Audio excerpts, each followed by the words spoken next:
ang mga kwento ng pag-ibig, kwento ng buhay at kwento ng pag-asa dito sa Barangay Love Stories. Love Stories.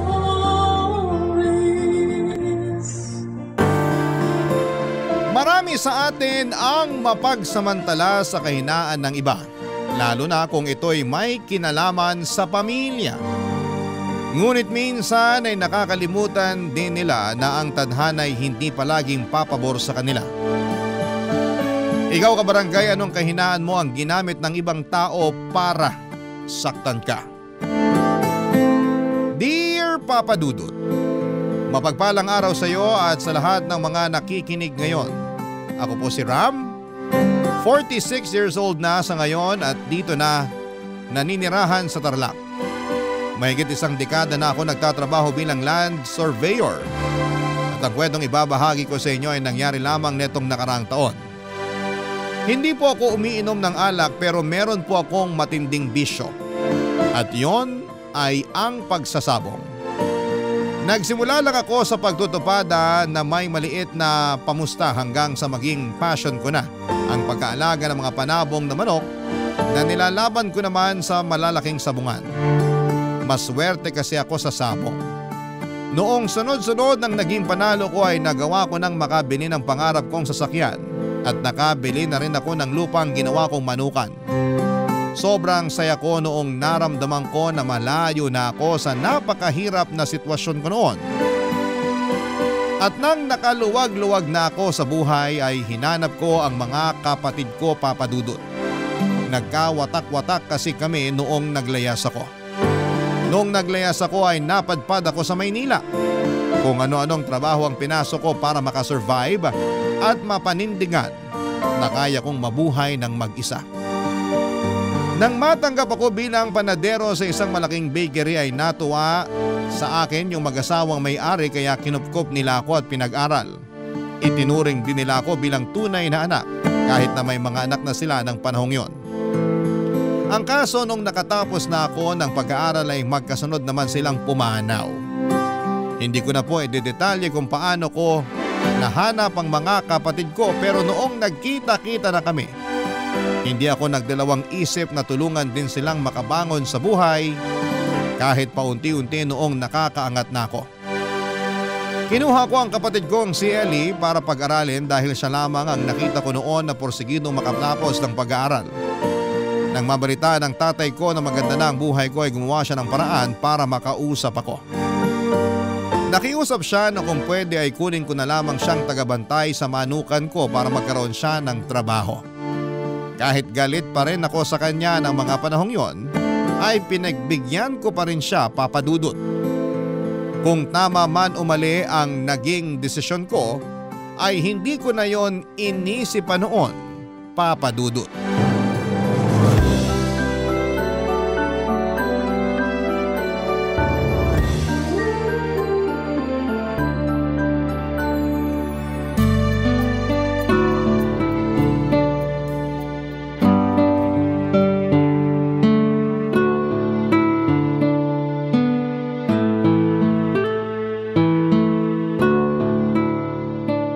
Sigurado ka ba na patitirahin mo si tatay dito sa bahay mo?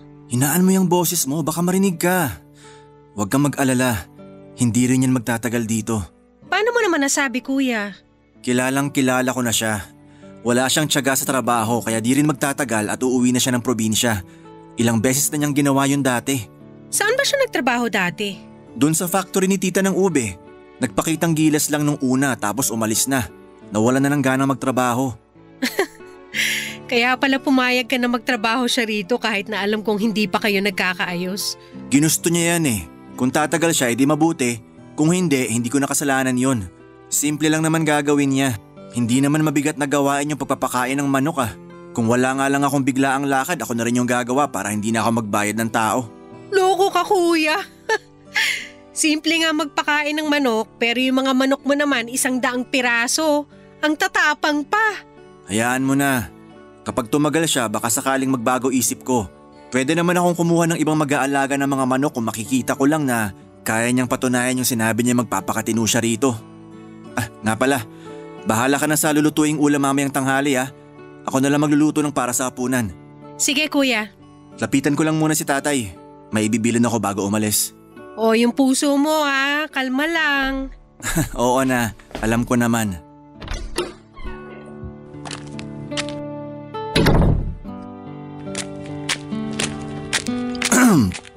Tay, napakain na ba lahat ng mga manok?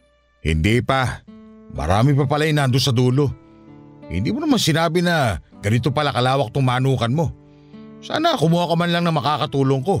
Abay, kulang yung 1 oras sa pagpapakain pa lang ng mga manok mo. Paano kung papainumin ko pa? Yan kasi hirap sa inyo. Gusto nyo ng trabaho pero kapag nahirapan kayo, puro naman reklamo. Ram naman, matanda na ako. Akala ko ba pagbabantay mo lang ako rito? Kung magbabantay lang kayo rito, hindi ko na kayo suswelduhan kasi libre naman kayo ng tinitirhan at libre pagkain na rin. Sana sinabi mo man lang na napakarami mo palang manok dito.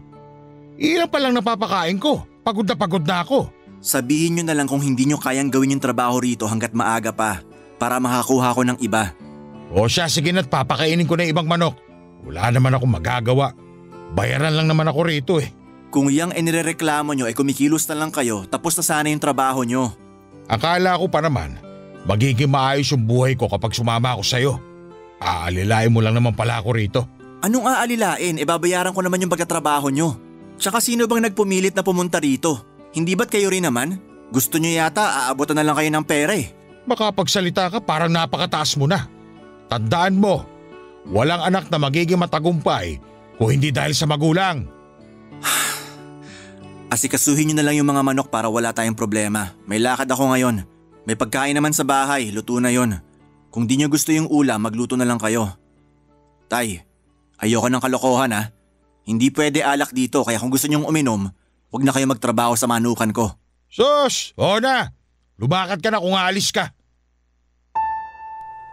Papa Dudut, kinakausap ko naman noon si tatay pero hindi ko pa rin siya lubusang napapatawad sa pagtakwil niya noon sa akin. Dahil lamang sa gusto kong makatapos ng pag-aaral. Pero hindi ko rin naman pwedeng itanggi na may malaking parte siya sa pagkatao ko. Pero kung tungkol sa kung ano ang naabot ko sa loob ng maraming taon, ang usapan ay wala siyang parte doon. Sariling sikap ko ang lahat. Pero mas minabuti kong hindi na lamang siya patulan sa salitang binitawan niya para hindi na lumalapa yung hindi namin pagkakaunawaan. Papadudot batid ko na madalas na nai-invalidate yung pakiramdam ng mga anak na may galit sa magulang. Pero sa kaso namin ng tatay ko ay masasabi kong hindi mababaw ang dahilan ng galit ko sa kanya. Hindi ko na lamang po idedetalye, masyado po kasing komplikado. Pero mas lalo pang nadagdagan ang galit ko sa kanya nung inatake ako sa puso na muntik nang tumapos sa buhay ko. Akala ko talaga noon ay mawawala na ako nang sabihin ng doktor na 10% na lamang ang chance na makasurvive ako sa isasagawang surgery sa akin.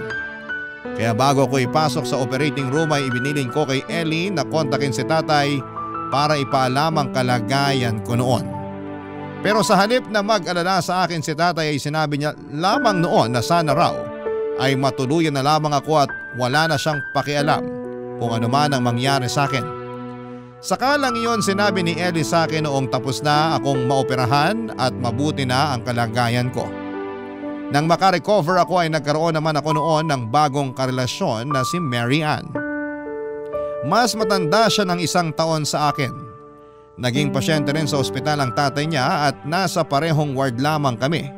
Kaya kami nagkakilala. Hanggang sa kinuha ko na ang number niya at nauwi sa ligawan ng madalas naming pag-uusap. Hindi ko pa kasama si tatay nung niligawan ko siya. Nang magkaroon na kami ng relasyon ay nakumbinsi ko na rin siya na magsama na kami sa iisang bubong. Papa Dudut.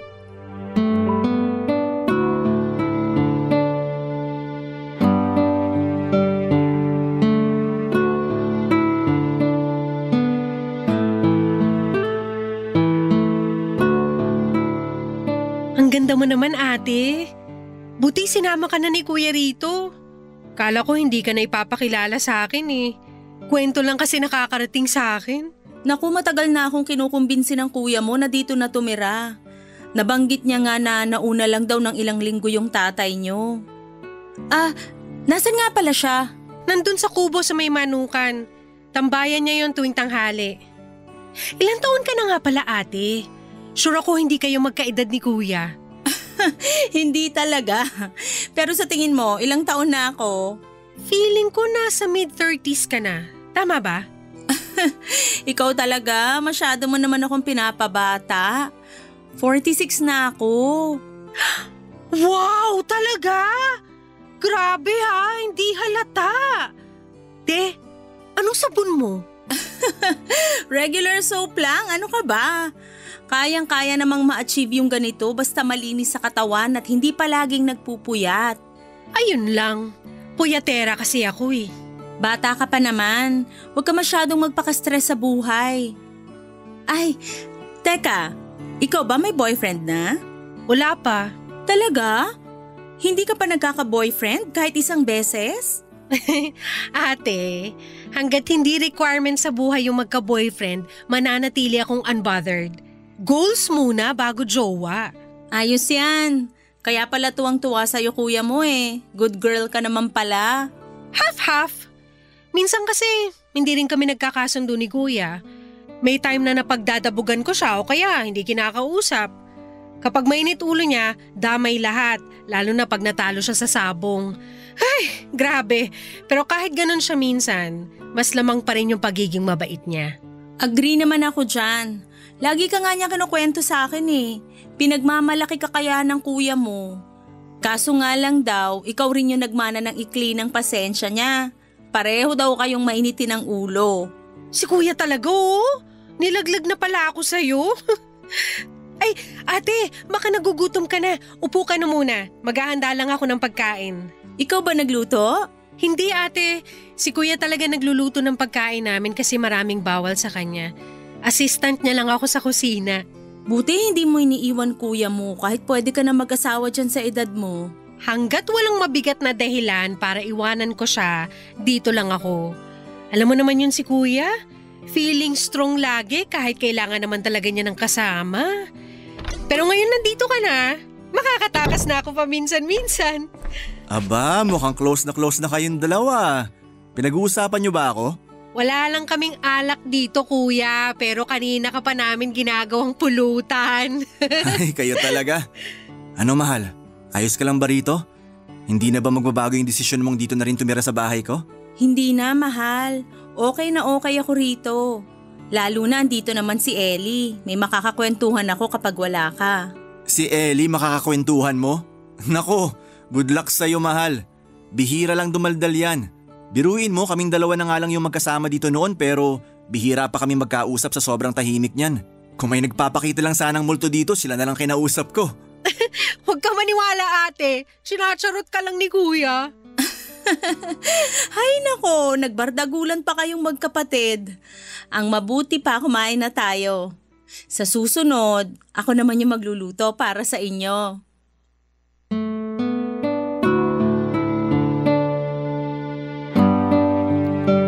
Papadudot mula nang dumating si Mary Ann sa bahay ay medyo nabawasan na yung tensyon sa pagitan namin ni tatay. Siya kasi ang gumagawa ng paraan para magkausap kami ng tatay ko.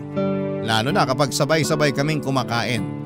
Napansin ko rin noon na mabilis lamang silang nagkasundo. Hindi naman nakapagtataka yon dahil marunong makisama si Mary Ann. Isa pa ay malambot ang puso niya sa mga matatanda kagaya ni tatay. Kalauna naman ay naging okay na rin kami ng tatay ko. Kumuha na ako noon ang makakatulong niya sa manukan para siya na lamang ang magbabantay. Marunong kasi siya pagdating sa mga manok kaya ipinagkakatiwala ko rin noon sa kanya, pati yung pagkokondisyon ng mga ilalaban ko sa sabong. Ang kaso, mag-iisang buwan na sana sa bahay si tatay nang bigla na lamang siyang nawala. Nag-alala kami noon dahil akala namin ay may masama nang nangyari sa kanya. Ni hindi man lang kasi siya nagsabi sa amin kung may pupuntahan siya. Hanggang sa nabalitaan ko na lamang na bumalik na pala siya sa Ilocos. Hindi na ako nagulat nang malaman ko yon dahil nagawa na rin niya yon sa mga nauna niyang trabaho, papadudot. Pero ang nagpagulat noon sa akin ay noong nalaman ko na may iniwan pala siyang pamilya roon. Itinago ni tatay sa amin ang tungkol sa kinakasama niya at sa 5 nilang anak. Ang masaklap pa noon, 5 taon pa lang ang panganay nila kaya hirap na hirap sa pag-aalaga ng mga bata ang kinakasama niya, Papa Dudut. Gusto kong magalit kay tatay pero hindi ko naman napigilang makaramdam ng awa sa mga anak nila. Kahit kasi pagbalik-balik ta rin pa ang mundo, ay kadugo ko pa rin sila, Papa Dudut. Barangay Love Stories. Barangay Love Stories. Papa Dudut, nagpadala ako ng pera noon para sa mga kapatid ko sa ama. Ipinadaan ko yon sa kapatid ko na naroon lamang din sa Ilocos. Ang problema, noong hindi na ako nakapagbibigay ay nagdemand na ng pera si tatay. Nagalit siya sa akin at ipinamukhang dapat ko ring tulungan ang mga kapatid ko sa kanya. Pero imbis na magbigay ay huminto na ako sa pagpapadala ng pera para matuto silang dumiskarte kung paano bubuhayin ang pamilya nila. Aminin ko na inilihim ko kay Mary Ann ang tungkol doon. Ayaw ko kasing madamay pa siya sa problemang dinadala ko noon. Kaya naman minabuti kong hindi na lamang sabihin sa kanya ang tungkol sa pamilya ni tatay. Ilang buwan lang mula nang huminto ako sa pagtulong sa kanila ay nabalitaan ko naman na isa sila sa mga nasalanta ng bagyo. At gaya ng inaasahan ko ay muling humingi ng tulong sa akin ang tatay ko. Umuwi ako ng Ilocos para makita ang sitwasyon nila, Papa Dudut. Inalok ko sila na doon na muna tumira sa bahay ko pero ayaw pumayag ng kinakasama ni tatay. Kaya ang ginawa ko noon ay hinanapan ko na lamang sila ng pansamantalang matutuluyan habang nasa proseso pa ang application nila para sa pabahay. Si tatay naman ay sinadya kong isama ulit sa Tarlac para bumalik sa pagtulong sa akin sa Manukan. Kumuha na ako noon ang makakatulong niya para hindi siya mabigatan sa gawain. Buwanan ko siyang sineswelduhan para may maipadala siya sa pamilya niya. Mahigpit ang usapan namin na hindi siya pwedeng basta-basta na lamang umuwi. Pero ang hindi niya alam ay ginawa ko talaga yon para mailayo siya ng pansamantala at hindi na madagdagan pa ang anak nila, Papa Dudut.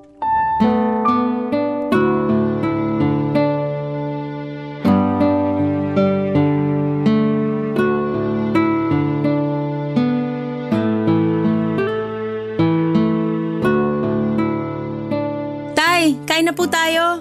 Sina Ram at Ellie, nasaan? Si Ram po may pinuntahan lang. Baka mamaya lang andito na yon. Si Ellie naman mamaya pa raw po kakain. Busy pa sa trabaho. Work from home kasi.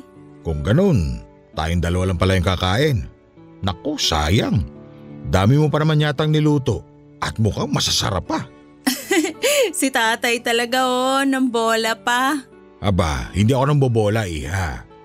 Mula nga nung dumating ka rito palagi nang napaparami yung kain ko. Mukhang mananaba ako dahil sa'yo. Mabuti nga po yun kasi ang payat-payat nyo na.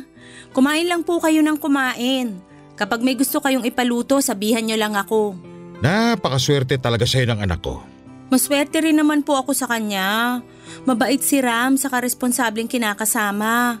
Sana nga po magpakasal na kami. Hindi ka ba nagsiselo sa mga katrabaho niyang isinasama niya rito minsan? May mga babae ron Ang totoo, nagsiselos din naman po talaga ako. Pero trabaho naman yun Hindi ko naman pwedeng sabihin sa kanya na layuan niya yung mga katrabaho niya kasi nasa iisang team lang sila sa firm. Nako, kung ako sa'yo, babantayan ko siya. Lapitin ang mga babae si Ram. Baka magulat ka na lang, hindi na pala ikaw yung karelasyon niya. Ano pong ibig niyong sabihin? Wala naman. Masyado lang kasing lapitin ang mga babae si Ram. Pero naikipaglapit din naman siya, kaya siya nilalandi. Si tatay talaga Friendly lang talaga si Ram. Wag na po nating pag-isipan ng masama yun. Hindi ko naman siya pinag-iisipan ng masama. Sinasabi ko lang sa iyo yung mga napapansin ko sa kanya. Anak ko si Ram. Hindi ko siya gustong sira sa ibang tao. Lalo na sa iyo na mapapangasawa niya. Buo ang tiwala ko sa anak niyo, Tay. Kaya hindi basta-basta masisira yon. Wala ka na bang naging karelasyon bago si Ram? Meron po. Sobrang tagal na. Mga 5 taon na po. Talaga? Natiis mo na hindi ka nadiligan sa loob ng 5 taon? Oh, ayos ka lang? Ayos lang po ako. Nagulat lang ako sa tanong nyo. Mabuti nang diretsahan yung tanong. Pero wala naman sigurong masama ron, di ba? Karapatan ko rin namang kilalanin yung mapapangasawa ng anak ko. Hindi ko naman po minamasama yung tanong nyo. Pasensya na tay, nabigla lang po talaga ako. Ayos lang. Pero ano nga bang sagot mo ron? Hindi po ba masyadong personal yun? So, ikaw naman. Tatay mo na rin naman ako kahit hindi pa kayo ikinakasal ni Ram. Wag nyo na pong alamin yun tay, kayo talaga. Kain na lang po tayo. Gusto ko lang naman malaman. Sa nakikita ko kasi sa'yo, mukhang matino ka namang babae. Pero malay ko ba, baka nasa loob ang kulo mo. Po? Kinikilatis lang kita ng mabuti. Ano nga palang trabaho mo? Sa ngayon po, wala na akong trabaho. Kasi pinag-resign ako ni Ram nung nagdesisyon siya na magsama na kami. Bakit? Ano bang trabaho mo dati? Teller po ako sa bangko. Matagal na po ako ron kaya naisip ko na okay lang din kung mag-resign na ako. Sabi po kasi ni Ram mas maganda kung magnenegosyo na lang kami. Nako, magnenegosyo kayo? Dapat tigilan muna ni Ram yung pagsasabong. Malas sa negosyo yung sugal. Marunong naman po humawak ng pera si Ram. Yun ang akala mo. Baka magulat ka na lang na wala na siyang pera pagdating ng araw. Kilala ko yung anak ko. Hindi ka dapat nagpapadikta sa kanya. Kung ganun, marami pa pala akong hindi alam tungkol kay Ram. Oo, kaya kung ako sa'yo, kilalanin mo muna siya ng mabuti bago kayo magpakasal. Kung may gusto kong malaman, magtanong ka lang sa akin. Marami akong alam. Sige po, buti na lang andyan kayo. Salamat tay ha, kahit di niyo ako anak, patas niyo akong tinatrato. Aba, syempre naman. Ang totoo nga niyan, kaya kong gawin kahit ano para sa'yo eh. Hay naku tay, mukhang sa inyo nagmana si Ram. Ganyan na ganyan din po yung linyahan niya. Pero mas magaling ako sa kanya. Magaling po saan? Magaling pumorma sa babae. Baka di mo alam, sa edad kong to, kaya ko pang bumingwit ng 30 anyos. Ba, lakas nyo, taya. Ano bang sikreto nyo? Simple lang. Gayuma.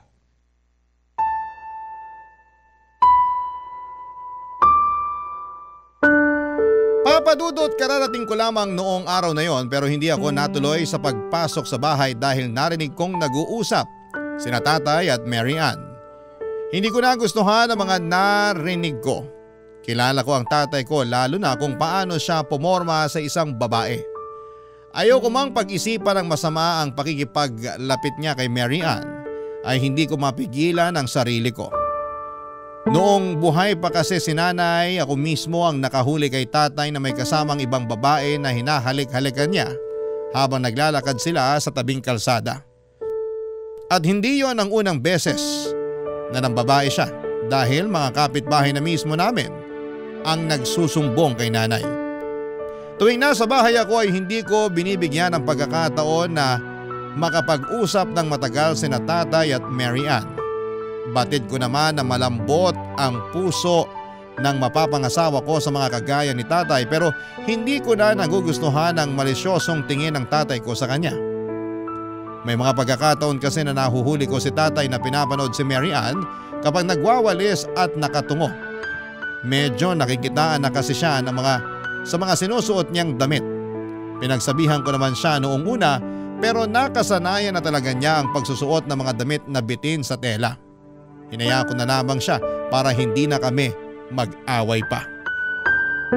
Pero isang araw papadudot ay hindi ko inaasahan ang isinumbong sa akin ng kapatid kong si Ellie. Nahuli niya raw si Tatay at Mary Ann na naghahalikan sa kusina noong araw na umalis ako para makipag-meeting sa mga katrabaho ko sa firm. Hindi ako naniwala noong una pero napag-isip-isip ko. Ni minsan ay hindi pa nagsinungaling sa akin ang kapatid ko at wala rin naman akong nakikitang dahilan para gawin niya yon sa akin. Kaya naman gumawa na lamang ako ng paraan para malaman kung totoo nga ba ang sinasabi ni Ellie, papadudot.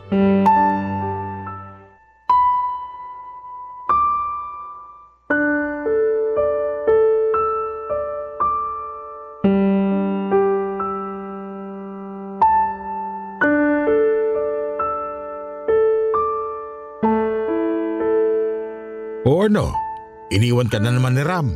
May lakad daw siya. Mga lakad na ayaw kang isama. Hindi ka pa ba nagdududa? Dati naman naiintindihan ko yung mga ganong lakad niya eh. Pero pagkatapos kong malaman yung mga kwento niyo tungkol sa mga babae niya. Siguro naman ngayon, gising ka na sa katotohanan. Hindi kayo bagay ng anak ko. Isang malaking siraulo yun. Buti na lang nandyan ka para sa akin. Ginagawa mo lahat ng hindi kayang gawin ng anak mo. Pera lang naman yung kulang sa akin. Pero lahat, kaya kong gawin para sa'yo. Sana ikaw na lang yung naging mapera sa inyong dalawa. Pinapahirapan ka pa niya sa pagbabantay ng manukan. Dapat pinagtatrabaho na lang niya sa iba eh. Sinabi mo pa. Dapat nga, nagpapahinga na lang ako ngayon. Pahila-hilata na lang. Pero hindi. Masyadong walang puso yung anak kong yon. Masyadong mayabang porket nakapagtapos ng pag-aaral. Kala mo pa kung sinong kagalang-galang sabongero naman. Hayaan na natin siya. Huwag na natin siyang pag-usapan. Bakit naman? Naiinis lang kasi ko lalo sa anak niyo. Sus, ikaw naman. Bakit kasi naaapektuhan ka pa sa mga pambabaliwala ni Ram nandito naman ako. Ako nang bahalang pumuno sa mga pagkukulang niya. Kung magpapatuloy itong namamagitan sa atin, hindi ba dapat hiwalayan ko na siya? Wag muna. Napapakinabangan pa natin siya. Tsaka nag-iingat naman tayo eh. Mas gusto mo ba na lagi na lang tayong kinakabahan tuwing may ginagawa tayo rito sa bahay? Paano kung makita tayo nung isa mo pang anak tapos magsumbong yun kay Ram? Napaka-loyal pa naman ni Ellie sa kuya niya. Subukan niya lang magsumbong. Dudugo yung uso niya sa kamao ko. Grabe ka naman. Hindi mo naman kailangang saktan si Ellie. Hindi yun matatakot sa akin kung hindi ko sasaktan. Hay nako, kumain na lang tayo. Ayoko nang sakitan na yan. Di na tama yung ganyan eh. Hindi mo kailangan maging mabait kay Ellie. Kapag nalaman no na may relasyon tayo, kahit kausapin mo pa siya, makakarating pa rin yun kay Ram. Sa bagay, may punto ka. Sige, ikaw nang bahala kay Ellie. Basta labas ako sa gagawin mo sa kanya ha? Oo naman. Hindi kita itadamay. Basta tandaan mo, kapag pwede na tayo magsama, wala na sila magiging lugar sa buhay natin. Kailan pa ba kasi mangyayari yun? Naiinip na ako. Konting tiis na lang. Sa ngayon, magpagamit ka na lang muna kay Ram para makumbinsi siya na mahal mo pa rin siya. O sige. Yan, ganyan yung gusto ko. Sunod agad. Nga pala, kapag aalis si Ram at matatagalan sa pagbalik, sabihan mo ko kagad. Miss ko nang makipaglabing-labing sa'yo. Ikaw talaga, masyado kang mahilig. Pero sige, sasabihan kita agad. Kunwari ka pa, ikaw rin naman. Kaya nga bagay tayo, hindi ba? Dami mong sinasabi. Kumain na lang kaya tayo. O sige. Nga pala, pwede ba akong magpamasahe mamayang gabi? Ha? Nandito na nun si Ram. Hintayin mo siyang makatulog. Tapos pumunta ka rin sa kubo mamaya. Sige, gagawa ko ng paraan mamaya para makatulog agad si Ram. Kung pwede nga lang sana, doon ka na rin matulog eh. Alam mo namang hindi pa pwede. Baka mamaya mapatay tayo ni Ram kapag nahuli niya tayong magkasama. Eh di mas galingan pa natin sa pagtatago. Papadudot yun ang usapang narinig ng kapatid kong si Ellie. Pagkatapos noon ay nahuli pa niyang naghahalikan sina Tatay at Mary Ann. Iniisip ko pa lang na may namamagitan sa kanilang dalawa ay halos masuka na ako sa pandidiri sa kanila. Pero higit sa lahat ay galit ang nararamdaman ko para sa kanilang dalawa, Papadudot. Tinulungan ko si Tatay pati ang pamilya niya pero hindi ko akalain na siya rin pala ang ahas na tutuklaw sa akin. At si Mary Ann, akala ko pa naman noon ay matino siyang babae pero madali rin naman palang makuha ng iba. Masakit yon para sa akin, Papadudot. Dahil habang magkarelasyon kami ni Mary Ann, minsan ay hindi ako nagkaroon ng ibang babae. Kahit na malapit ang tukso ay hindi pa rin ako bumibigay dahil iniisip ko na ikakasal na kami. Sa totoo nga lang pwede na ako maghanap ng ibang babae at palitan na lamang siya ng kaya pang magkaanak. Pero hindi ko ginawa yon kasi mahal ko si Mary Ann. Pero hindi ko akalain na sa ganong edad namin ay magagawa pa rin niya na magloko, Papadudot. Kahit na alam ko na nagsasabi naman ng totoo si Ellie ay gumawa pa rin ako ng paraan para kumpirmahin ang mga sinasabi niya. Hindi ko muna kinumpronta sina Tatay at Mary Ann gaya ng gustong mangyari ng kapatid ko. Naghintay ako ng tamang panahon hanggang sa mabuo sa isipan ko ang isang plano. Papa Dudut, sinabi ko kay Mary Ann na mawawala ako ng ilang araw dahil may titingnan kaming lupa sa Iloilo. Pero ang totoo ay hindi naman talaga ako aalis dahil gusto ko lamang silang hulihin sa akto na may ginagawang kalokohan sa bahay habang wala ako. Barangay Love Stories. Barangay Love Stories. Papa Dudut, matapos kong umalis sa bahay ay bumalik din ako kinagabihan. At pagpasok ko noon sa kwarto namin ni Mary Ann ay naabutan ko sila ni Tatay na may ginagawang kamunduhan. Sa tindi ng galit ko noon ay pinalayas ko silang dalawa, Papa Dudut. Hindi ko na inisip kung may pera ang tatay ko nang umalis siya. Hindi ko kasi akalain na magagawa nila yon sa akin at doon pa sila mismo gagawa ng kalokohan sa kwarto namin ng babaeng sana'y mapapangasawa ko na. Papa Dudut, sinubukan namang humingi ng tawad ni Mary Ann pero hindi ko na siya pinagbigyan. Malinaw ang ginawa niyang panloloko sa akin at hindi ko yon kayang palampasin. Isa pa ay dinahilan niya noon na ginagayuma lamang siya ng tatay ko kaya nagkaroon sila ng relasyon. At noong alam ko nang may namamagitan sa kanila, saka lamang daw siya bumalik sa huwisyo.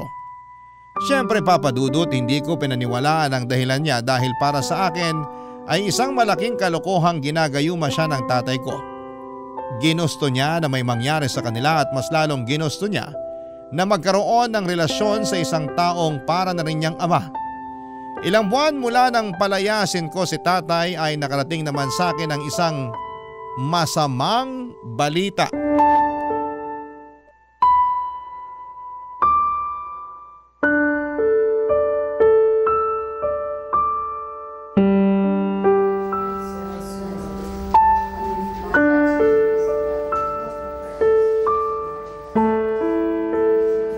Buti nakapunta ka.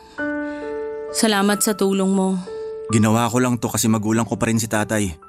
Pero hindi ibig sabihin nun napatawad ko na kayo sa ginawa niyo sa akin. Maniwala ka, hindi ko naman talaga mahal yung tatay mo. Nadala lang ako sa pinapakita niyang malasakit sa akin. At anong tingin mo sa ginagawa ko sa'yo? Hindi pa ba malasakit yon? Kulang pa ba? Hindi naman sa ganun, pero minsan kasi nararamdaman ko na parang hindi na ako mahalaga sa'yo. Kahit minsan hindi mo ako sinama sa mga lakad mo. Seryoso ka ba? Alam mo naman kung gaano ka-importante yung mga lakad ko, di ba? Hindi naman ako kung saan-saan lang pumupunta, Mary Ann. Para sa trabaho yon at hindi kita pwedeng isama kasi may mga pinag-uusapan kaming confidential. Mahirap bang intindihin yun? Gusto ko lang namang maramdaman na parte pa rin ako ng buhay mo. Kailan ko ba yun hindi na iparamdam sa'yo? Kahit nga pagod na ako sa trabaho, naglalaan pa rin naman ako ng oras, di ba? Eh ano yung sinasabi ng tatay mo na may babae ka? Yan kasing hirap sa'yo eh. Masyado ka nagpapauto kay tatay. Natural, krusonada ka niya. Kaya bibilugin niya yung ulo mo para masira yung tiwala mo sa akin. Pero lagi kang may kasamang mga babae sa trabaho mo. Ikaw na mismo nagsabi, trabaho, di ba? Ano sa tingin mo yung gagawin namin sa oras ng trabaho? Marunong ako makisama. Pero alam ko kung paano ihiwalay yung trabaho sa personal kong buhay. Kaya kahit maghubad pa sila sa harapan ko, ikaw pa rin yung iniisip ko. Kaya lumalayo ako sa tukso. Pero wala eh. Nagpaloko ka sa tatay kong babaero na noon pa. At hindi ko nakasalanan kung masyadong marumi ang utak mo kaya madali kanyang nauto. Ang sakit mo namang magsalita. Minahal lang kita ng sobra kaya ako nagkaganito. Hindi. Hindi ka nagmahal ng sobra. Sadyang naghahanap ka ng iba kasi hindi ka makontento sa akin. Hindi ka pa nakahintay. Ikakasal na tayo, di ba? Mas magaan pa nga sana to sa akin kung sa ibang tao na lang eh. Pero tatay ko pa. Tatay ko pa, Mary Ann. Alam ko kung anong ginawa ko. Kung hindi na tayo magkakaayos, edi wag na tayo mag-usap. Masasaktan lang tayo sa mga maririnig natin. Bakit? Ayaw mo bang marinig mula sa akin kung gaano kakaruming babae? Tatay ko pinatulan mo. Ano bang nakita mo sa kanya? Wala. Paanong wala? Nagkarelasyon nga kayo. Kung ano man yung nagustuhan ko sa kanya, hindi mo na yung kailangan pang malaman. Kung ayaw mo na sa akin, kawalan mo yon. Ibang klase ka rin eh, no? Ikaw na yung nagkamali, ikaw pa yung mayabang ngayon. Sa ginagawa mo ngayon, hindi ka pa ba nagyayabang? Nakaka umay kang kausap? Dahil ginusto mo yung pakikipagrelasyon mo kay tatay, sige, panindigan mo. Kahit may pamilya nang naghihintay sa kanya sa Ilocos. Ha? Anong sinabi mo? Oo, may pamilya na siya. At dahil paniwalang paniwala ka sa kasinungalingan ni tatay, wala ka na ring magagawa kahit magsisi ka pa. Bakit naman ako maniniwala sa'yo? Alam kong gumaganti ka lang kaya mo sinasabi yan. Kung ayaw mong maniwala, siya na mismo yung tanungin mo. Tutal siya naman yung mas pinaniniwalaan mo, di ba? Kaya sige, bahala ka na. Tingnan ko lang kung hindi ka magsisi kapag ikaw na mismo yung makakaalam kung sino sa amin yung nagsasabi ng totoo. Papa Dudut, kahit itanggi ni Mary Ann ay alam kong nasaktan siya sa mga nalaman niya. Ayaw niya lang ipahalata ang totoong reaksyon niya sa takot na mapahiya sa harapan ko. Kalaunan nga ay nalaman na rin niya na may pamilya na si tatay na naghihintay sa Ilocos. Matapos yun ay nakipaghiwalay na si Mary Ann at bumalik na lamang ito sa poder ng mga magulang niya at nagpa siyang maghanap ng bagong trabaho para makabawi sa kanila. Sobra kong nadismaya sa kanya dahil naloko siya ni tatay ng ganon katindi. Kung hindi lang yun nangyari, kasal na sana kami at masaya pa rin nagsasama. Aaminin kong may nararamdaman pa rin ako para kay Mary Ann ang panahon na yon, pero hindi na yon sapat para makipagbalikan pa ako sa kanya. Sa kabila ng galit ko ay nagawa ko pa ring tulungan si tatay hanggang sa makalabas na siya ng ospital. Hindi ko naman siya kayang pabayaan na lamang dahil wala rin namang kakayahan ng mga kapatid niya na tulungan siya. Sinagot ko ang lahat ng gastos at inihatid ko na rin siya sa pamilya niya sa Ilocos. Pero nilinaw ko na hanggang doon na lamang ang kaya kong gawin para sa kanya bilang anak. Sa susunod na may mangyari sa kanya o sa pamilya niya ay hindi nila ako maaasahan pa, Papa Dudut.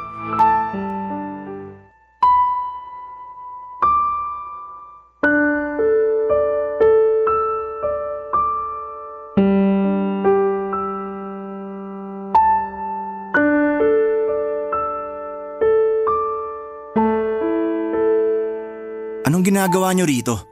Anak, baka pwedeng dito na ulit ako magtrabaho. Wala na kasing mapasukan doon sa atin. Hindi ko na problema yon. Natulungan ko na kayo. Hindi pa ba sapat yon? Magugutom yung mga kapatid mo. Kaya mo ba silang tiisin? Gusto ko lang kayo tulungan noon. Pero bakit parang bigla ko na lang silang naging responsibilidad ngayon? Sino bang may gustong magparami ng anak? Alam niyo naman na matandaan na kayo pero puro sakit sa ulo pa yung ginagawa niyo. Kapag nagka-problema naman, lahat na lang akin. Laging, Ram, tulungan mo naman kami. Nakakasawa rin, tay. Alam kong galit ka lang ngayon dahil sa naging relasyon namin ni Mary Ann. Nakalipas na yun. Baka naman pwede mo nang patawarin ng tatay. Akala nyo ba ganun lang yun kadali? Sige na naman anak. Kahit para na lang sa pagiging ama ko sa'yo. Pagiging ama? Pagiging ama ba? Yung nakisalo ka rin sa mapapangasawa ko? Ang baboy nyo! Alam ko namang mali yung nagawa namin kaya ka nagagalit ng ganyan. Pero matanda na ako. Hindi ko alam kung hanggang kailan pa ako rito sa mundo. Huwag na natin sayangin yung panahon para sa galit. Mauubos ka lang anak. At sa tingin nyo hindi pa ako naubos sa ginawa nyo? Wala na, tay. Wala na akong natitirang awa para sa inyo. Kaya kung ipipilit nyong tulungan ko pa kayo, ngayon pa lang, sinasabi ko nang wala na kayong aasahan sa akin. O sige. Kung hindi mo kayang patawarin ngayon, kahit bigyan mo na lang ako ng trabaho. Kahit ako na lang yung gumawa ng lahat ng gawain sa manukan mo, hindi na ako magrereklamo. Hindi na ho. May nakuha na akong taga-alaga sa mga manok ko. Hindi ko na kayo kailangan dito. Anong ibig mo sabihin? Pauwi mo na lang ako sa Ilocos sa ganitong kalagayan? Nawala man lang akong kapera-pera? Sino ho bang may gusto na pumunta kayo rito? Hindi ko naman kayo pinilit, di ba? Hindi mo nga ako pinilit. Pero konting konsiderasyon naman. Tatay mo pa rin ako. Wala akong tatay na kasing baboy nyo. Kaya kung ayaw nyong magkagulo pa tayo rito, umalis na lang kayo. Oh, tay! Anong ginagawa niyo rito? Ano pa? E di nang hihingi na naman ng tulong. Trabaho naman yung hinihiling ko ah. Hindi ho ba kayo nakakaintindi? Tay, umalis na lang kayo. Baka mamaya sumama pa yung pakiramdam ni kuya dahil sa inyo. Aya sige. Magkampihan kayo magkapatid. Tutal, pareho naman kayong mayabang. Makala mo kung sino. Alam ko naman po na wala kayong magandang sasabihin sa akin. Pero yung ginagawa nyo kay Kuya Ram, sobra na kayo eh. Sa dami ng naitulong sa inyo ni Kuya, nagawa niyo pa siyang traidorin? Hindi ko kailangan ng panunumbat mo. Sino ka ba para pakinggan ko? Wag na kayong babalik dito. Hindi na kayo katanggap-tanggap kahit bilang bisita ko na lang. Diyan na nga kayo. Wala naman pala akong mapapala rito. Buisit!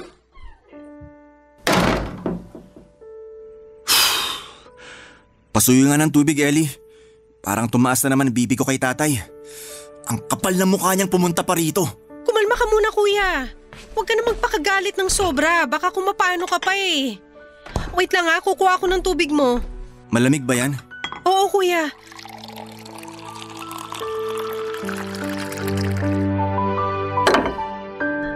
Oh, okay na ba to? Kapag kulang pa, kukuha na lang ako ulit. Ayos na to. Salamat. Nga pala, Kuya. Tumawag si Ate Mary Ann sa akin kahapon. Kinukumusta ka? Huwag ka na makipag-usap, Ron. Baka gamitin ka pa para makipag-ayos ulit sa akin. Pagod na ako sa mga kagaya niya. Pasensya ka na, Kuya. Kung nandito lang ako kanina, hindi ko na sana pinapasok si tatay para hindi na kayo nagkasagutan. Hayaan mo na yon. Basta ayoko na siyang makita. Mula sa araw na to, hindi ko na siya kinikilala bilang ama.